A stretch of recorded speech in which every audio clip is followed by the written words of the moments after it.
ये तो अच्छी बात है, अमेरिका जाना चाहिए और अमेरिका जाना चाहिए। अमेरिका से व्यापार ऐसा लाएं जिससे हमारे लोगों की खुशहाली हो। हम अपना बाजार अमेरिका को न दे दें। व्यापार आए लेकिन हम अपना बाजार अमेरिका को न दे दें। और मैंने तो लोकसभा में भी कहा था कि पिछली बार प्रधानमंत्री जी हीरा लेके गए थे, इस बार कम से कम सोने की चेन ले जाते। ये कोई नई चीज नहीं है छापा मारना। सर वो बिल को लेकर के बीजेपी के लोग कह रहे हैं कि आप लोग किसी तरह की राजनीति फैला रहे हैं। जिस बजट ने नौकरी न दी हो, जिस बजट ने किसानों की आय दोगुनी न की हो, जिस बजट से व्यापार न बढ़ा हो, जिस बजट से हमारे देश के मैन्युफैक्चरिंग सेक्टर को लाभ न पहुंचा हो, उस बजट ने मायूसी थी, निराश किया।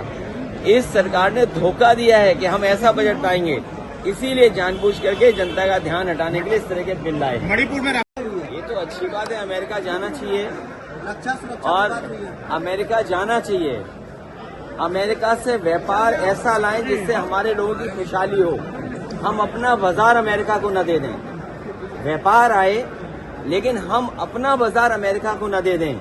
और मैंने तो लोकसभा में भी कहा था कि पिछली बार प्रधानमंत्री जी हीरा लेके गए थे, इस बार कम से कम सोने की चेन ले जाते और भारत मजबूत हो। हम आप सब चाहते हैं हिंदुस्तान ताकतवर हो। हिंदुस्तान जब ताकतवर होगा, हमारे नागरिक अगर कानून तोड़ करके गए तो ये किसकी नाकामी है?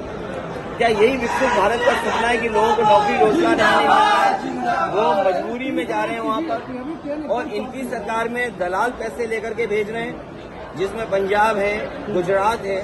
और अगर सूची निकालोगे आप तो सबसे ज्यादा इस तरह भारत से जाने वाले लोगों में गुजरात के लोग ज्यादा होंगे। भारत इतना मजबूत हो, हमारा देश इतना मजबूत हो कि कोई भी देश हमारे नागरिकों को बेड़ियां और हथकड़ी लगा करके न भेजे। और फिर अमृत काल में अमृतसर उतारना, ये कहीं न कहीं भारत को और हिंदुस्तान को नीचा दिखाने की कोशिश थी। अमृत काल में अमृतसर में उतारना बेड़ियों के साथ और हथकड़ियों के साथ, ये हमारे भारत की और हिंदुस्तान के नीचा दिखाने की कोशिश हुई है। इसलिए मैंने कहा व्यापार हो, व्यापार मजबूत हो, लेकिन भारत सरकार अपना बाजार उनके हवाले न कर दे। आप क्या समझाना चाहते हो? जिस सरकार ने ये कहा कि विकसित भारत बनेगा, जिसने ये कहा कि बनारस को क्यों बनाएंगे, और विकसित भारत का इंफ्रास्ट्रक्चर कैसा होना था आपने कुंभ में देखा कि अगर इनका इंफ्रास्ट्रक्चर अच्छा होता और जो तैयारी बताई थी कि 100 करोड़ की उन्होंने तैयारी की है, अगर 100 करोड़ की तैयारी होती तो लोगों को ये असुविधा नहीं होती। लोगों की जान गई है, लोग बड़े पैमाने पर परेशान हुए हैं। जाम में न केवल श्रद्धालु लोग और जो लोग आए थे दर्शन के लिए वो परेशान हुए, बल्कि आम जनता भी परेशान हुई है। लोगों की जान गई है। जो सरकार लगातार दावा कर रही है वो अभी तक ये नहीं बता पा रही कि जान कितनों की गई है। केवल भगदड़ की जान नहीं, जो लोग यहाँ आए दर्शनार्थी श्रद्धालु, उनकी भी बड़े पैमाने पे जान गई है, जो सरकार छिपा रही है। भारत सरकार का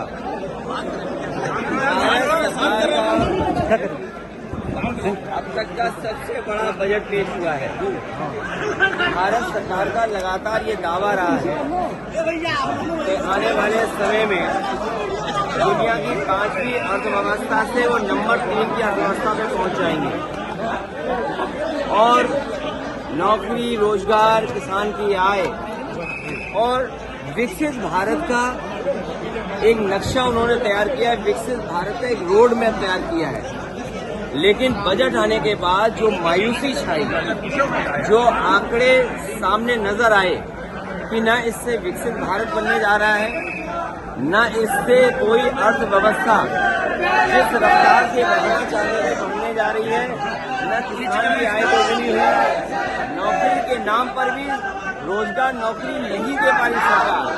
जो लोग कहते थे मैन्युफैक्चरिंग में हम मेक इन इंडिया या और जो नारे दिए थे, जब वो सब असफल हो गए तो चोरी छिपे जानबूझ करके वो बिल लेकर के आए हैं। बिल इसलिए लाए हैं कि बजट की मायूसी है, बजट से कोई उपलब्धि नहीं है, इसलिए जानबूझ करके अपना पुराना जो उनका तरीका है पुराना तरीका है जो वक्त बिल ला करके लोगों के अंदर बहस छेड़ देना, यही उनका हमेशा काम करने का तरीका है। मुख्यमंत्री जी कह रहे हैं कि आप मंत्री जी कह रहे हैं कि आप जिस तरीके से कोविड वैक्सीन लगवाए उसी तरीके से आपने स्नान भी किया। मुख्यमंत्री जी कह रहे हैं। मुझे तो इस बात की खुशी है कि आने वाले समय में हम लोगों को कपड़े पहन करके स्नान करना होगा। भाई ये चीज तो हमें सीखनी चाहिए। ये जो चीजें सीखने की हैं वो हमें अपने मुख्यमंत्री से सीखना चाहिए कि पूरे वस्त्र पहन के स्नान करना चाहिए। बनारस वालों आपसे बेहतर कौन नहीं जानता होगा स्नान कैसे किया जाता है। अगर स्नान करने का तरीका उनसे हम सीखेंगे।